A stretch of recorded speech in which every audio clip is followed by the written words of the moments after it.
Let's try this again. Hey look kids, it's episode 2 of Let's Try This Again. And in the spirit of Let's Try This Again, I'm now actually on the third take of trying to pull this off because I couldn't figure out exactly how to open it up. It's the weirdest thing, trying to figure out how to do the hi, how you doing? But yeah, I have been pleasantly surprised by how people have reacted to the first episode. That's been pretty cool. Thank you so much, everyone who's been very supportive in the comment section on both YouTube and my social medias, and all the new subscribers, which I really didn't expect as well. It's great to see how people have been reacting to the last episode and all the weird stuff I've been pulling off. The tough bit, though, is trying to figure out what to talk about in every episode, because I don't know how regular vlogs work. I just wanted to have a weekly show where I talk random shit. I had a completely different idea about what today's episode was going to be about. And it was something inspired by one of the comments, but I'm going to save that for another time. I was actually trying to figure out how to do that episode based on that idea, which again, like I said, I'm going to save that for another time. But as I looked through my regular social medias towards the end of last week,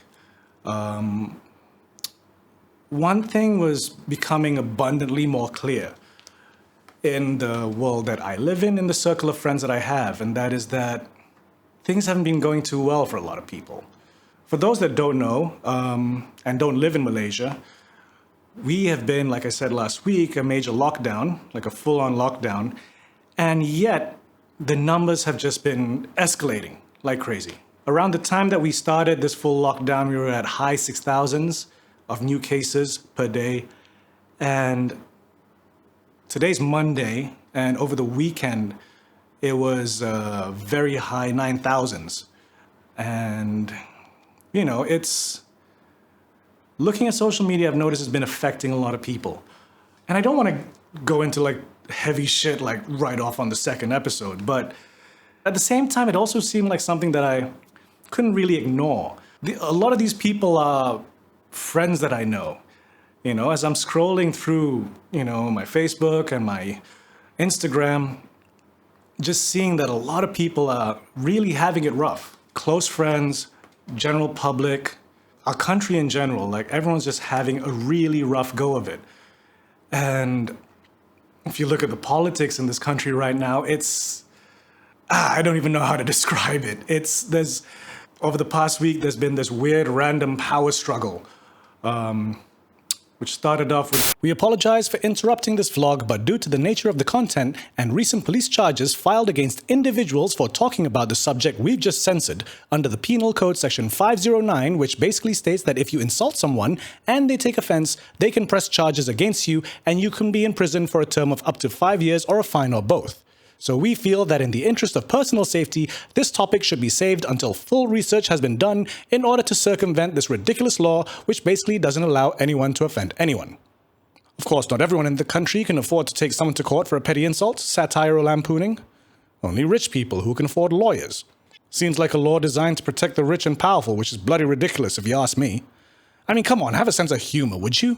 Of course people are going to make fun of you if you confuse Spanish flu with, of all things, Spanish flu. We apologize for interrupting this interruption, as it was again dangerously close to insulting someone who should obviously not be insulted.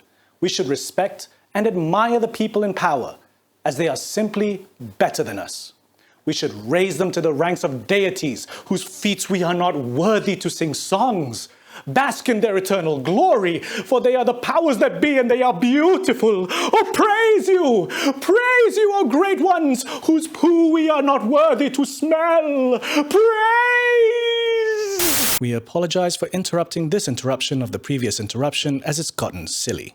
We now return you to your regular scheduled programming.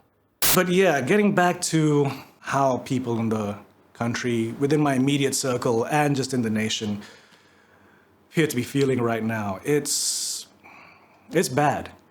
I won't deny it. Like, from the second the lockdown was announced, people close to me I knew were losing jobs, were incredibly worried about their future. Hell, not even the future, just whether or not they can get a bite to eat on that day.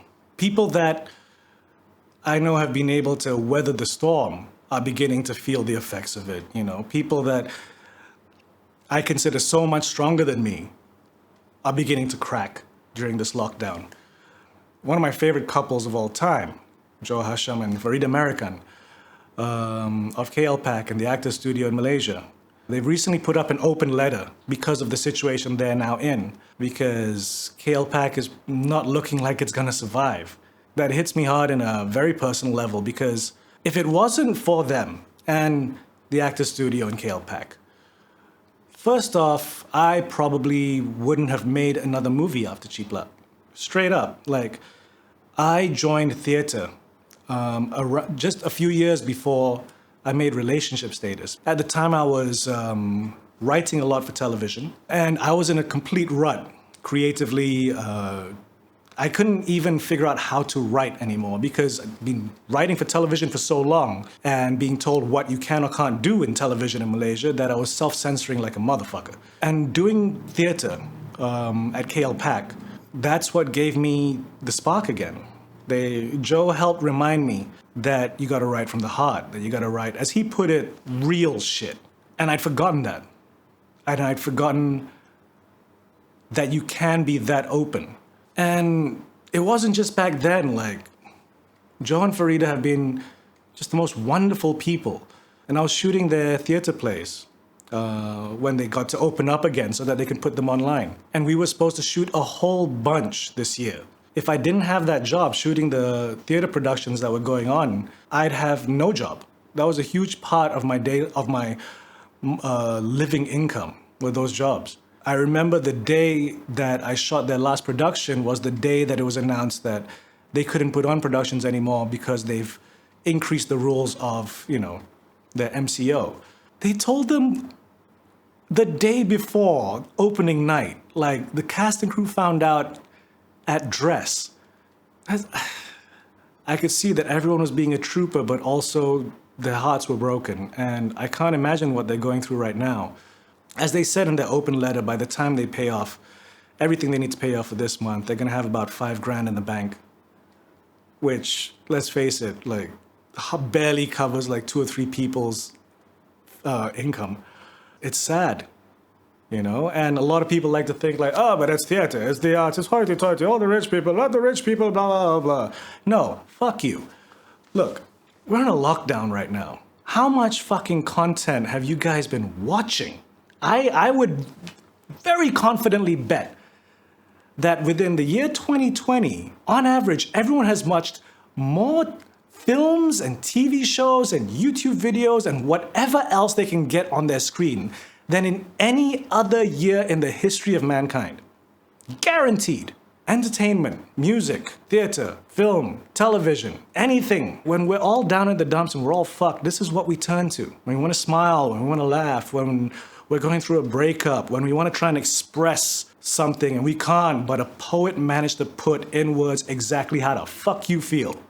Like, that's the odds. You can claim that it's some hoity-toity thing for only the privileged, but no. Art's for everyone, and it changes the way you fucking think. Creativity changes the way you think, for the better. It makes you a better goddamn person. So if anybody out there had help in any way with KLPAC, I'll try and find the link and I'll put it down there. I really hope they survive, because it's a great institution. I'm pretty sure I'm not the only one whose life has been forever changed from doing something there. So help out in any way you can, please. And not just them, like, help out anyone you can, if you can. That's one of the things that I've been feeling a bit guilty about, because I'm not yet in a position to be able to help those less fortunate than me. Don't get me wrong, I am not completely fucked yet, but the yet is pretty big. Like I said from the last vlog, like, I finished my last job and, that money's slowly running out. Thankfully, I got a few small jobs lined up. It's not like the biggest pay, but any cent helps. So yeah, I've been feeling kind of guilty about that, because I wish I could help, but I'm already penny pinching as much as I can as it is just to survive. The main thing I've been trying to do to get through the day, besides trying to think of, look, take each day as it comes and be thankful for what you have right now, and at least you can survive right now, keeping myself busy, and also just, again, turning to media, turning to things to brighten up my spirits and lighten up my day. Like, I've been on a ridiculous Monty Python binge for the past month. Like, I've literally watched everything, all the TV shows, every single episode, only half of series 4, but all the good episodes, all the movies, all the documentaries, all the live shows, going on this crazy Monty Python binge because they make me laugh and smile. They help me realize the absurdity of the situation, and sometimes when things are that fucked up, you just gotta laugh about it. I know it's a weird thing to say, but I don't know, I feel there's something about that because it's a rough time right now. I keep saying it's a rough time, but no, I gotta really iterate that it's a rough time. I really do wish I could help, but there's not much I can do. That's got me feeling a little bit guilty. The other thing would be the fact that I'm not feeling like how I know a lot of people are feeling right now. Before this lockdown happened, that's when I was going through my emotionally fucked up rough period. And just before the lockdown happened, that's when things were emotionally feeling a lot better for me. And I'm still trying to keep that up, you know, because feeling like this and being in a decent mood and not wanting to jump off a cliff is, you know, moments that we need to hold on to. But again, even that kind of makes me feel guilty because I feel okay and so many people that I know don't. But at the same time, like, I gotta look out for myself too. It's a weird catch-22 kind of situation. I don't know if I used that correct, but yeah, it's a weird situation, a fucked up situation. And a part of me just really wishes I could help, but I really don't know what to do. You know? How can I put it? Some things in life are bad. They can really make you mad. Other things just make you swear and curse. When you're chewing on life's gristle, don't grumble, give a whistle. And this'll help things turn out for the best. And always look on the bright side of life. Always look on the light side of life. If life seems jolly rotten, there's something you've forgotten, and that's to laugh and smile and dance and sing. When you're feeling in the dumps, don't be silly chumps. Just purse your lips and whistle, that's the thing. And always look on the bright side of life. Always look on the bright side of life. For life is quite absurd, and death's the final word. You must always face the curtain with a bow. Forget about your sin and give the audience a grin. Enjoy it, it's your last chance anyhow. So, always look on the bright side of death. Just before you draw your terminal breath. Life's a piece of shit when you look at it. Life's a laugh and death's a joke, it's true. You'll see it's all a show, keep on laughing as you go. Just remember that the last laugh is on you. So, always look on the bright side of life. Always look on the right side of life. Come on, cheer up, it's coming up to a key change. Always look on the right side of life. Come on, smile, you bastards. Always look on the right side of life. Never forget, it's a celebration, bitches. Always look on the bright side of life. You know what, man? Click like and subscribe, you bastards. Always look on the bright